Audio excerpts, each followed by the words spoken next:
Assalamualaikum warahmatullahi wabarakatuh. Saya Sri Lestari dari P5I Fakultas Tarbiyah dan Keguruan Universitas Islam Negeri Sultan Taha Saifuddin Jambi.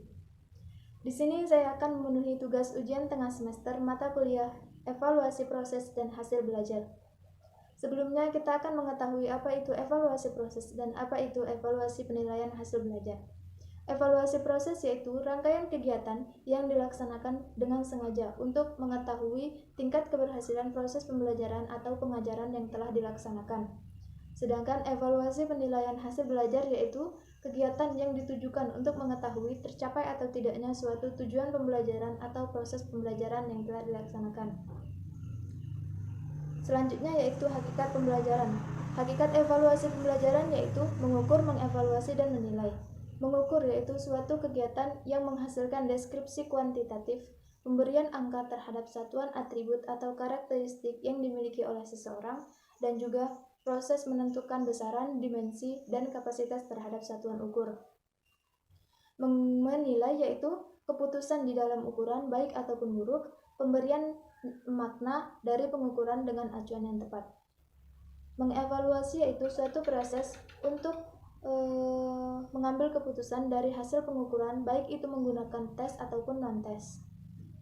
Tujuan evaluasi pembelajaran. Tujuan evaluasi pembelajaran yang pertama yaitu tujuan formatif. Tujuan formatif yaitu untuk memberikan umpan balik, untuk memberikan remedial, dan untuk membenarkan sistem pembelajaran. Tujuan yang kedua yaitu tujuan sumatif. Tujuan sumatif yaitu untuk memberikan nilai atau angka sebagai bahan laporan kepada pihak tertentu dan juga menentukan kenaikan kelas dan kelulusan. Tujuan yang ketiga yaitu tujuan diagnosis. Tujuan diagnosis yaitu untuk menganalisis kesulitan belajar dan juga untuk memecahkan kesulitan belajar. Tujuan yang keempat yaitu tujuan penempatan. Tujuan penempatan yaitu untuk menentukan kelas atau program yang diminati dengan sesuai dengan kemampuannya.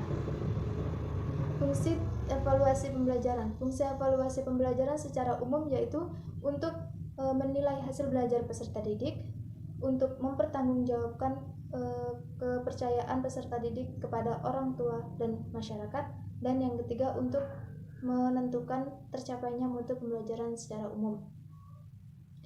Ruang lingkup evaluasi pembelajaran itu sangat berkaitan erat dengan 3 ranah pendidikan.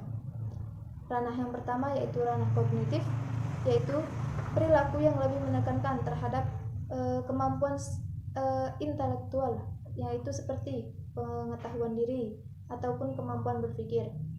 Ranah yang kedua yaitu ranah afektif. Ranah afektif yaitu perilaku yang lebih menekankan terhadap aspek perasaan, yaitu seperti minat dan juga apresiasi diri. Ranah yang ketiga yaitu ranah psikomotorik. Ranah psikomotorik yaitu perilaku yang lebih menekankan terhadap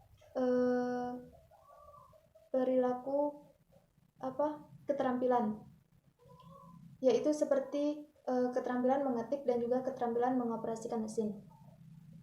Ciri-ciri evaluasi pembelajaran yang baik itu ada 3. Yang pertama, evaluasi dan hasil belajar yang langsung. Yang kedua, evaluasi dan transfer. Yang ketiga, evaluasi langsung dan proses belajar. Selanjutnya yaitu instrumen. Instrumen yaitu kegiatan untuk menilai hasil belajar peserta didik yang mencakup menilai belajar dari ranah kognitif, afektif, dan juga psikomotorik. Karakteristik di dalam instrumen pembelajaran itu yang pertama harus valid. Valid yaitu mengukur apa yang hendak diukur itu dengan secara tepat.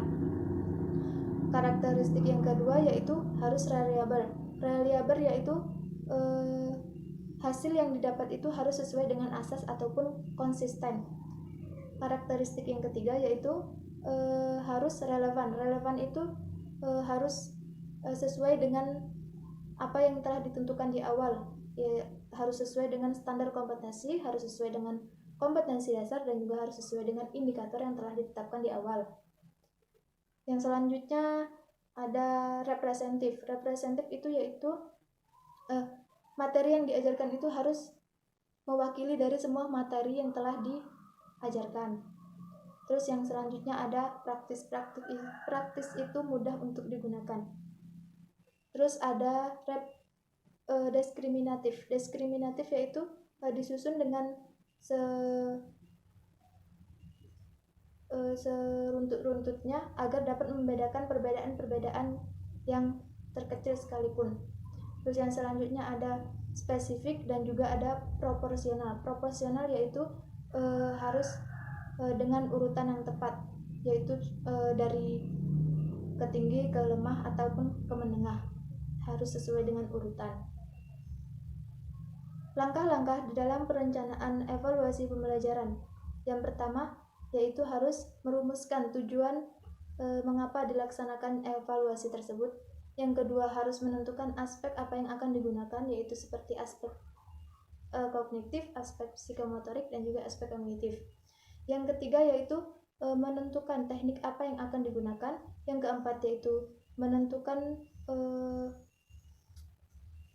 alat pengukur untuk mengukur penilaian hasil belajar siswa tersebut.